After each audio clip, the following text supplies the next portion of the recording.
সকাল সকাল আমার বাবা ট্যাংরা মাছ কিনে এনেছে। ট্যাংরা মাছগুলো আমার অনেক পছন্দ, আমার বাবারও অনেক পছন্দ। তো ট্যাংরা মাছগুলো এখন আমার করতে হবে। আমি এখন কাটাকাটি করতে যাবো ট্যাংরা মাছগুলো। কিন্তু ব্যাপার হলো এই ট্যাংরা মাছগুলো আমি কিভাবে কাটবো? বাসায় তো কোনো ছাইও নাই।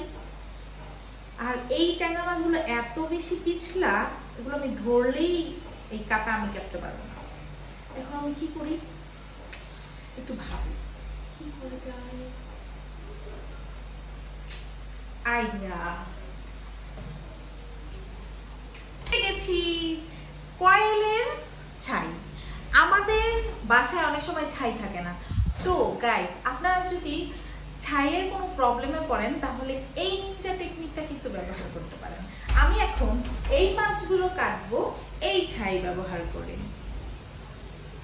গাইস, আমি এখন হাতে ছাই ভরিয়েছি। এখন দেখেন আমি কাটবো, ঠিক আছে? দুই হাতে একটু ছাই লাগিয়ে